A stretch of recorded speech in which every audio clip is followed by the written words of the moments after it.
Bonjour à tous, bienvenue dans l'heure du bilan, très heureux de vous retrouver comme à chaque fois. Le principe est simple, on fait le bilan d'un sujet ou d'un combat. Et cette semaine, ça va être un combat. Bonjour Nejma. Bonjour Nicolas. Vous êtes auteur, poétesse également. Tout à fait. Mais de quoi va-t-on parler aujourd'hui? On le découvre tout de suite dans le thème de la semaine. Aujourd'hui, nous allons parler de votre combat, Nejma, la défense de la culture algérienne en France et particulièrement l'identité arabo-berbère. On vous retrouve en librairie avec ce livre de recueil, ça s'appelle Symphonie numide, c'est aux éditions Edilivre. Et également, vous avez adapté alors, ce livre au théâtre, ça va arriver bientôt, dans une pièce d'ailleurs qui porte ce même nom, ça a retrouvé du 20 octobre au 2 décembre à 21h30, c'est au Théâtre dans le 15e arrondissement de Paris. Tout à fait. Alors on va tout de suite parler de votre combat à travers votre parcours. Vous êtes né à Paris et votre maman d'ailleurs a été malade pendant sa grossesse. Elle est venue en France pour être hospitalisée. Puis quelques jours après votre naissance, vous êtes retourné à Constantine en Algérie. Vous y êtes resté jusqu'à vos 17 ans et d'ailleurs grâce à vos parents aussi, vous parlez le français depuis votre naissance. Quels souvenirs gardez-vous de cette époque? Écoutez, moi j'ai grandi dans une famille francophone. Algérienne, de père et de mère. Mes parents sont algériens, mais nous sommes une famille francophone qui a issue d'une double culture, française mais aussi algérienne. Et moi j'ai le souvenir d'une enfance très heureuse, avec une maman extraordinaire qui a transmis ce goût pour la culture et pour l'art, etc., depuis ma toute petite enfance. Et j'ai eu une enfance vraiment très heureuse. Très heureuse. Ouais. D'ailleurs, vous le disiez, votre maman vous a ouvert à la culture. Elle disait, en parlant des livres, la musique et les livres, en parlant des livres, elle disait « Il ne faut pas déchirer les pages du livre, car quand tu entends le bruit des pages qui se déchirent, c'est le livre qui pleure. » À cette époque, justement, quelle idée vous faisiez-vous de la culture algérienne? Alors, justement, je n'en avais pas conscience, petite, de la culture algérienne, puisque je vivais dedans. Elle faisait partie de mon quotidien, etc. C'est vrai que la culture qui m'a été transmise sur le plan intellectuel dès la petite enfance, ça a été la culture française. Et la culture algérienne faisait partie de mon quotidien, en fait, de mes rites, de mes coutumes, de la manière dont nous vivions, etc., dans nos fêtes, etc. Et en fait, il y avait un aller-retour permanent entre les deux cultures, c'est-à-dire la culture française et la culture algérienne, qui cohabitaient ensemble. Mais je n'avais pas de conscience de la culture vraiment algérienne dans mon enfance. J'étais beaucoup plus dans une espèce d'enfance avec les contes de Perrault, les contes de Grimm. Voilà, je rêvais de Cendrillon, je rêvais de La Belle au bois dormant. J'étais plutôt bercée dans cet univers, la comtesse de Ségur, les petites filles modèles, etc. C'est peut-être le fait d'arriver en France. Peut-être votre culture vous manque aussi à ce moment-là, parce que vous arrivez en France en 1995, d'ailleurs à Marseille pour y passer votre bac. C'est ça. Non, alors oui, je suis arrivée en France en 95, j'ai passé mon bac lettres à Marseille, et en fait, je suis venue avec une douleur et une déchirure en France, parce que mon arrivée en France n'était pas vraiment programmée. Nous sommes partis à l'époque du terrorisme en Algérie, donc de la décennie noire, et c'était un peu un départ forcé vers la France. Bon. J'en suis heureuse aujourd'hui parce que je suis très heureuse en France, mais le départ était forcé. Donc c'est là où la déchirure vis-à-vis de ma culture algérienne a commencé. Mais je n'en avais pas vraiment conscience, réellement, sur le plan culturel. J'ai pris conscience de mon envie de me battre pour ma culture algérienne quand je suis repartie en Algérie en 2007. Voilà, en 2007. Que j'ai voulu m'installer là-bas et que je me suis rendu compte que la culture algérienne avait... pas disparu, mais qu'elle avait subi une sorte d'annulation, et que les gens n'étaient plus conscients de leur culture, et que moi, je n'avais plus mes repères.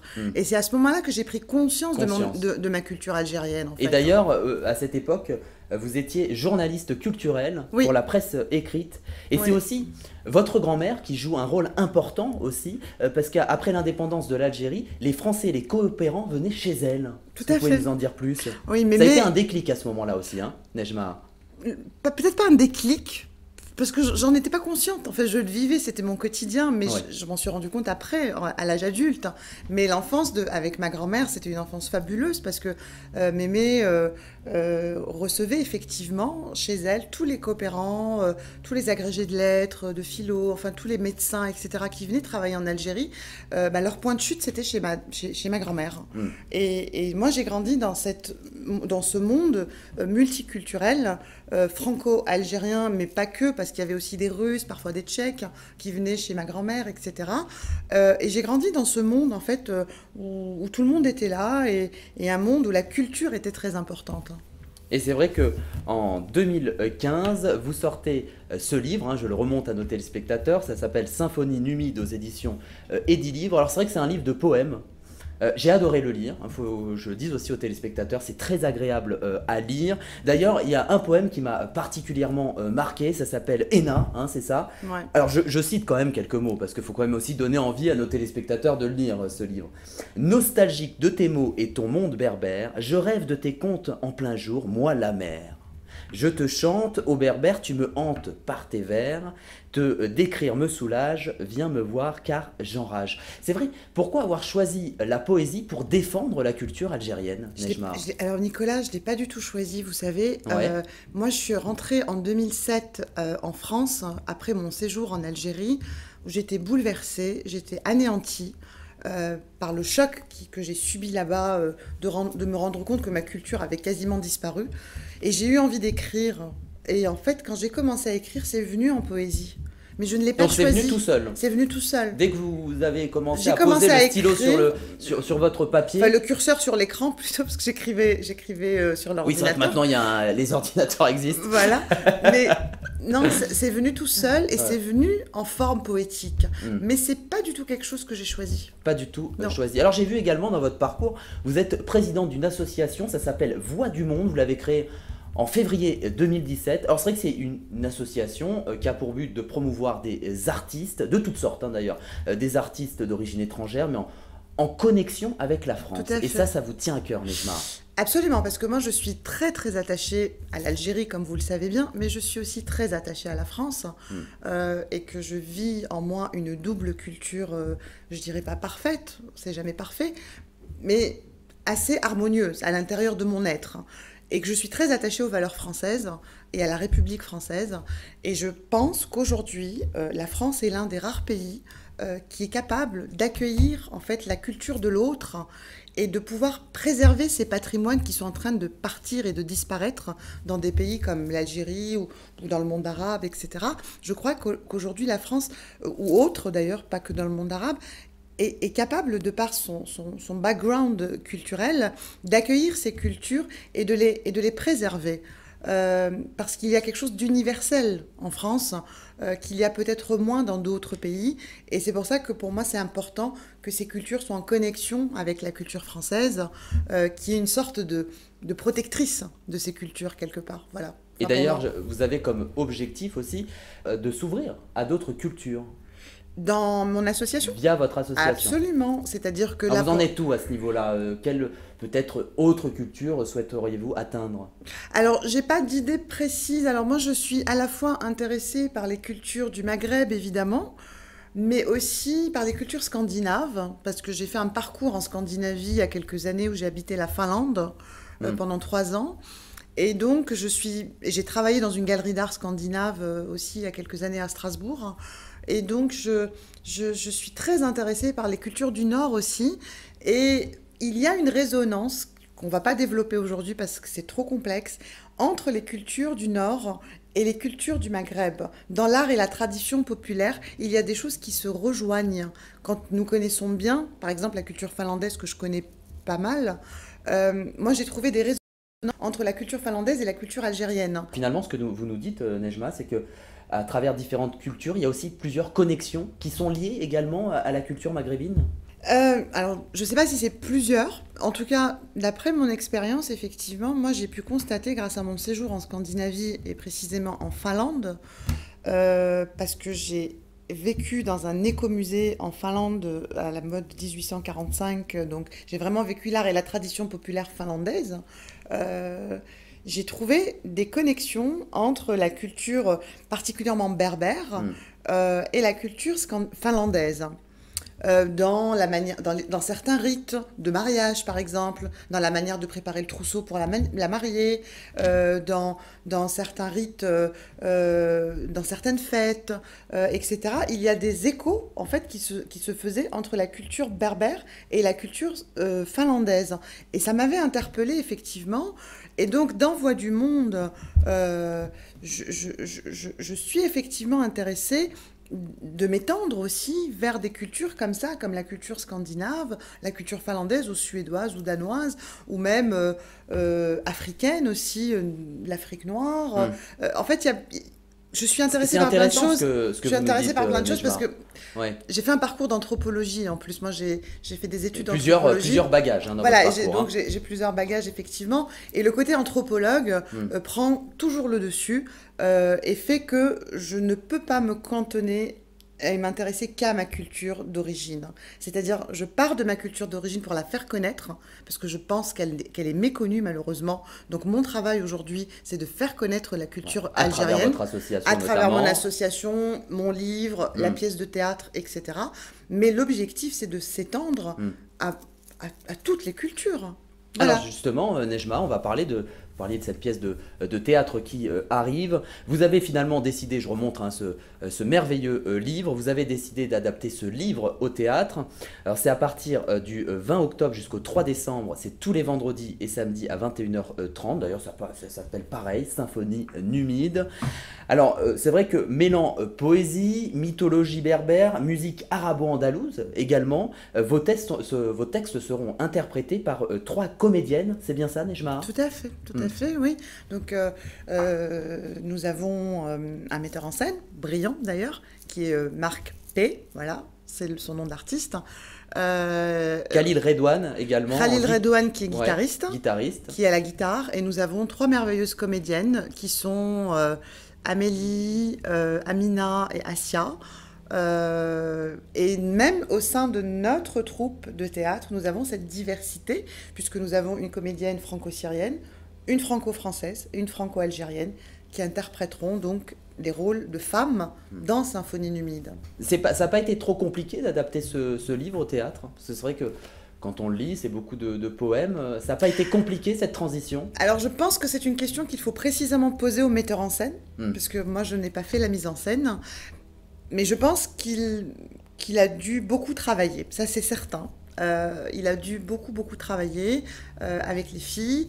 Mais il y a une telle adhésion à mes textes de la part du metteur en scène et de la part des jeunes femmes qui interprètent ces femmes dans Symphonie numide, que malgré cette difficulté, moi je trouve qu'il y a un travail extraordinaire qui s'est fait à l'heure d'aujourd'hui et qui j'espère va séduire le public en octobre quand on aura la première de la pièce le 20 octobre. Donc à partir du 20 octobre jusqu'au 3 décembre, tous les vendredis et samedis à 21h30. Est-ce que maintenant, Nejma, vous êtes prête?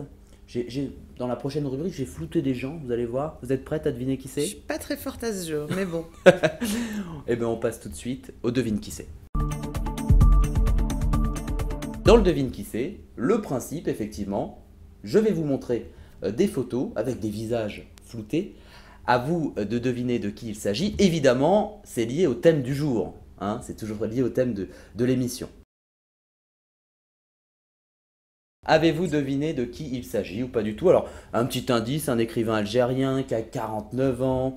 Il a écrit notamment des romans imprégnés de la culture algérienne. Son premier roman s'appelle Alger, le cri. Vous voyez pas de qui il s'agit? Je vous donne la réponse, c'est pas grave, Nejma, c'est l'écrivain Samir Toumi. Et Samir Toumi, non, voilà. je connaissais pas très bien cet écrivain. Et bien, si je vous montre la photo de Samir Toumi, c'est qu'il était invité sur le plateau de TV5 Monde dans l'émission MOE pour Maghreb Orient Express. Samir Toumi est interrogé sur ce qui fait l'essence de la culture algérienne. On regarde cet extrait tout de suite. En Algérie, la culture, je l'apparente un peu à l'iceberg. Et c'est assez intéressant parce que aujourd'hui, les organismes officiels dépensent de l'argent. Il y a des festivals, il y a des choses comme ça qui se mettent en place. Celui de la bande dessinée vient de se terminer d'ailleurs. Voilà. Mais ce qui est intéressant, c'est qu'en dessous, C'est-à-dire qu'il c'est comme un iceberg, c'est-à-dire que dans la partie qu'on ne voit pas, il y a énormément de mouvements, il y a quelque chose de foisonnant, de bouillonnant qui se crée et de manière alternative. Et donc il y a une espèce de mouvement de mise en place d'action culturelle un peu dans l'officiel. Et en parallèle, il y a tout un bouillonnement de choses qui se font, mais à côté. Alors Nejma, suite à cet extrait, est-ce que vous êtes un peu d'accord avec cette idée d'iceberg pour représenter la culture algérienne? Eh ben, je trouve que l'image est parfaitement décrite parce que je partage vraiment l'avis de Monsieur Toumi. Effectivement, il y a tout ce qui se fait officiellement au niveau culturel et il y a ce qui se passe à l'intérieur du pays, chez les jeunes notamment, que j'ai pu vivre, parce que moi j'ai travaillé dans la culture en Algérie avec des jeunes, puisque j'ai donné des cours de théâtre au théâtre régional de Constantine en 2007. Donc j'ai vraiment travaillé dans le milieu culturel. Et j'ai vu tout ce foisonnement culturel, que ça soit au niveau de la musique, que ça soit au niveau de l'art, de la peinture. Il y a énormément d'artistes en Algérie, dans tous les domaines, qui sont un peu à droite et à gauche, mais qui malheureusement ne sont pas valorisés pour l'instant. Alors Voilà. c'est vrai que, Nejma, si on suit le raisonnement de Samir Toumi, toute une partie de la culture algérienne est cachée. D'ailleurs, selon un article publié sur le site web Art Résistance, l'initiative vient des jeunes, qui représentent un peu 70% de la population. Par quels moyens cette jeunesse fait-elle émerger la culture? Ben, par du... Comment on appelle ça je ne sais pas si elle l'a fait émerger. Je ne sais pas si c'est le mot faire émerger, parce que justement, ces jeunes ont du mal à émerger et ont du mal à faire émerger cette culture. Mais par contre, ils sont là. Quand vous allez les chercher, quand vous voulez les trouver et quand vous voulez les chercher pour aller voir ce qu'ils font vraiment, vous les trouvez, ces jeunes. Et ils font des choses entre eux. Ils créent des associations. Ils essayent de créer... Il y a des jeunes qui ont très bien réussi en Algérie, qui ont créé le festival d'Ima Jazz à Constantine depuis pas mal d'années maintenant, et qui ont fait un festival international du jazz à Constantine qui se tient chaque année à Constantine. Et ça, c'est l'une des plus grandes réussites qui a été faite sur le plan culturel de la part de jeunes Algériens qui ont réussi à faire quelque chose d'assez formidable. Mais la plupart, malheureusement... moi, je connais des peintres, je connais des artistes, je connais des poètes, je connais des écrivains qui, pour l'instant, n'ont pas la possibilité de faire connaître leur travail. Alors Nejma, tout de suite, on va passer à cette deuxième personne que je vais vous montrer tout de suite. Alors, est-ce que vous avez deviné de qui il s'agit, Nejma? Oui, il s'agit malheureusement du défunt anthropologue, grand monsieur, Malek Chebal. Exactement. Qui nous a quittés l'année dernière. Il avait notamment publié un dictionnaire amoureux de l'islam. Alors, si je vous parle de Malek Chebab, c'est qu'il était invité d'Audrey Crespo-Mara sur LCI, c'était en octobre 2015, et l'animatrice le faisait réagir suite à la malheureuse phrase de Nadine Morano qui disait « La France est un pays de race blanche ». On regarde tout de suite cet extrait d'LCI. Quand vous entendez Nadine Morano dire la France est un pays de race blanche qui ne doit pas devenir musulman, vous réagissez comment? Je lui dis il faut lire et s'informer, il faut se cultiver. Je pense que la culture est une arme contre la bêtise, une arme fatale contre la bêtise, parce qu'elle est la tue-bêtise la plus forte, la plus violente, la plus efficace. À tous ces gens-là, à tous ceux qui prétendent gouverner au nom des autres et prendre des responsabilités politiques, il faut leur faire des passages, des stages de formation accélérés, de culture universelle et d'histoire universelle. Le monde est complexe et il évolue tout le temps. Donc il faut que les gens se cultivent avant de prétendre à occuper des postes politiques. La culture est une arme contre la bêtise. Vous êtes évidemment d'accord, Nejma? Mais absolument que je suis d'accord. Et oui, bien sûr que je suis d'accord avec ça. La culture est une arme fondamentale contre la bêtise. Ouais. Malek Chebal s'en prend aussi à Nadine Morano, mais plus largement aussi à la classe politique dont certains membres ne seraient pas cultivés. D'ailleurs, Pierre Berger aussi, qui nous a malheureusement quittés récemment, avait d'ailleurs confié sur Canal+, que la nouvelle génération avait accès à tout grâce à Internet, mais paradoxalement, ne connaissait rien en profondeur et n'était pas cultivée. Effectivement, la culture est une arme massive contre contre la bêtise. Ça, j'en suis convaincue et j'en fais l'objet de mon travail d'ailleurs, parce que c'est un peu ça qui me motive à travailler et à me battre comme je le fais pour faire connaître, entre autres, la culture algérienne dans un premier temps, mais il n'y a pas que ça qui m'intéresse. Parce que je suis sûre que si on connaissait vraiment les choses et si on appréhendait mieux l'autre à partir de sa culture, d'abord on se rendrait compte qu'on n'est pas différents les uns des autres et que nous avons, comme moi j'ai pu trouver des liens entre des Finlandais et des Algériens, et ben je suis persuadée que si on se connaissait les uns les autres et qu'on connaissait les uns les autres la culture de l'autre, et ben on se rendrait compte qu'il y a énormément de connexions et qu'il y a énormément de choses qui nous rapprochent beaucoup plus qu'elles nous éloignent les uns des autres. Et ça apaiserait les tensions, parce que la culture a quelque chose d'apaisant. Plus nous sommes sensibles à la culture, plus nous sommes dans l'apaisement. C'est l'ignorance qui nous rend agressifs. C'est pas quelqu'un de cultiver, quelqu'un qui connaît les choses, quelqu'un qui est curieux de l'autre, quelqu'un qui a envie s'ouvrir au monde. S'ouvrir au monde, exactement. Ça nous rend moins agressifs. Voilà. On va passer tout de suite, Nejma, à la troisième partie de cette émission. Vous savez ce que c'est, non? Non. Je vais vous le dire tout de suite, c'est le question-vérité. Nejma, on va parler de deux sujets dans le question-vérité aujourd'hui. On va commencer avec le pass culture. C'est vrai qu'à partir de 2018, chacun recevra 500 € à dépenser en activité culturelle le jour de ses 18 ans pour pouvoir acheter des livres, accéder également à des contenus culturels. Mais il y a un effet un peu pervers. C'est vrai qu'en l'Italie a déjà testé ce pass culture. Il existe déjà 78% des sommes allouées sont parties dans des livres. En clair, le pass sert essentiellement à acheter des livres scolaires. Est-ce que vous trouvez que ce pass culture, bonne ou mauvaise idée, selon vous? Un peu difficile comme question. Pour moi, j'avoue que je ne sais pas, parce que je n'y ai pas réfléchi. Maintenant, vous me dites que 78% des sommes allouées sont parties dans des livres scolaires. Voilà. Oui, parce que les gens privilégient l'utilité. Ouais. Par rapport, le livre coûte très cher aujourd'hui en Europe. Et donc c'est très difficile. Le livre scolaire d'abord coûte cher, et ensuite le livre tout simplement coûte cher. Et je pense que les gens privilégient les choses. L'école avant d'acheter un livre de Maupassant ou autre. Tout à fait, parce que ils vont vers l'utile. Donc pour vous, c'est une bonne idée? Je ne sais pas. Vous n'avez pas d'avis sur ça? Excusez-moi, mais non, je ne sais pas. Vous ne savez pas? Je ne sais pas. Eh bien, on va passer au deuxième thème, c'est pas grave, ça arrive de ne pas savoir. On va passer à la peut-être possible création d'une chaîne télé franco-algérienne. Vous aviez entendu ça? Oui, vaguement, oui. Et oui, c'était lors d'un déplacement à Alger en février dernier. Emmanuel Macron, alors candidat à la présidentielle, avait évoqué cette idée. D'ailleurs, sur le modèle un peu de la chaîne franco-allemande Arte. D'ailleurs, selon lui, ça servirait à régler une partie de l'histoire. Ce projet aurait pour objectif de rapprocher deux peuples, évidemment. Bonne ou mauvaise idée? Je connais déjà peut-être votre réponse à ce niveau-là.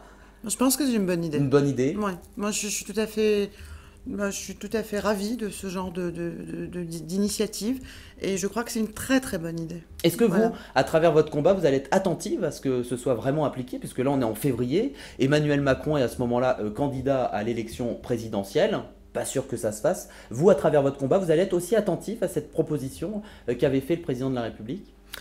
D'une certaine manière, oui, absolument, parce que je pense que je peux effectivement à travers votre association, à travers mon association, etc. Mais je suis pas très très politique, donc je rentrerai pas dans des débats forcément politiques. Mais je pense que je ferai effectivement des suggestions et j'insisterai auprès des politiques, peut-être auprès d'Emmanuel Macron, pour que ce genre d'initiative soit effectivement prise. Alors c'est vrai que là on n'est pas tellement dans la politique, mais c'est vrai que ça peut effectivement aussi mettre en lumière votre combat, une chaîne franco-algérienne. Je ne pense pas qu'à moi, en fait, parce que je pense effectivement qu'une chaîne franco-algérienne peut mettre en lumière tellement de gens en Algérie, notamment, qui se battent pour la culture, mais chacun de manière isolée, qui essayent d'émerger, comme on disait tout à l'heure, et qu'ils ne trouvent pas d'écho. Effectivement, donc ça peut effectivement leur permettre d'être plus visibles et de pouvoir s'exprimer, et ça permettra aux Français de connaître un peu mieux ce pays qui aujourd'hui n'est plus du tout connu par les Français, malheureusement. Enfin, je trouve, en tout cas. Voilà, donc ça peut mettre effectivement en lumière tout ça. Oui. Nejma, on va passer à la dernière partie de cette émission, ça passe vite. Eh ben oui, c'est le Si j'étais président.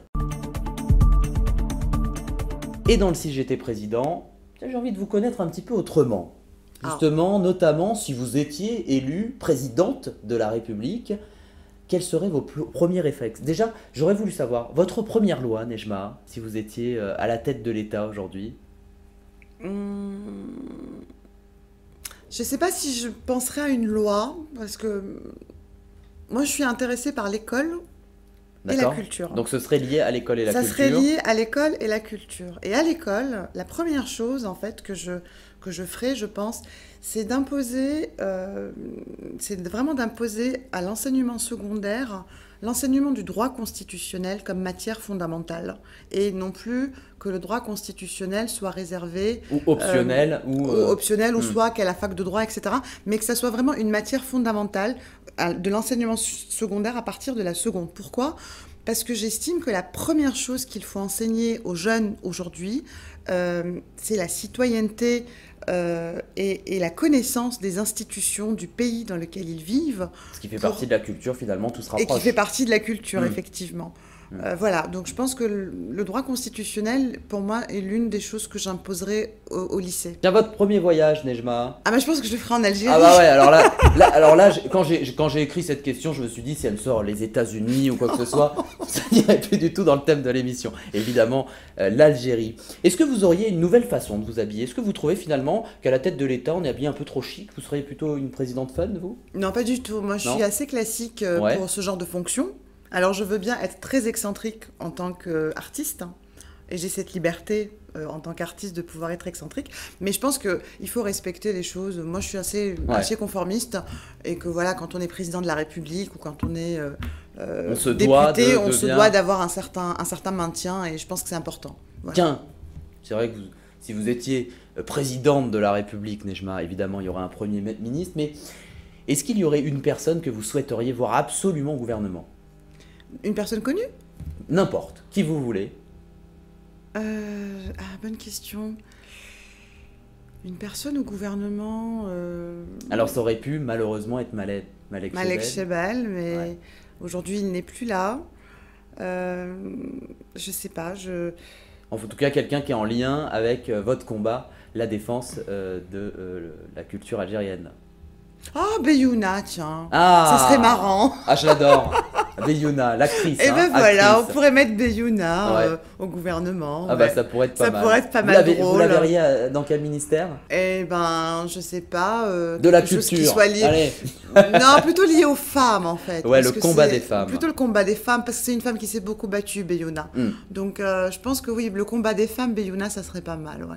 Merci beaucoup, Merci. Nejma, d'avoir été avec nous. Alors, je rappelle qu'on vous retrouve avec ce livre, ça s'appelle Symphonie numide, c'est aux éditions Edilivre, et qu'également, vous avez adapté ce bouquin au théâtre, c'est au Théâtre dans le 15e arrondissement de Paris. C'est du 20 octobre au 3 décembre, les vendredis, samedis, 21h30. Tout à fait. Merci beaucoup d'avoir été avec nous. Je vous en prie, merci à vous de m'avoir invité. Et bon courage dans vos combats. Merci beaucoup, Nicolas. Merci. Et merci à vous tous de nous avoir suivis. On se retrouve dès dimanche prochain avec un nouvel invité qui viendra faire le bilan de différents sujets. Prenez soin de vous.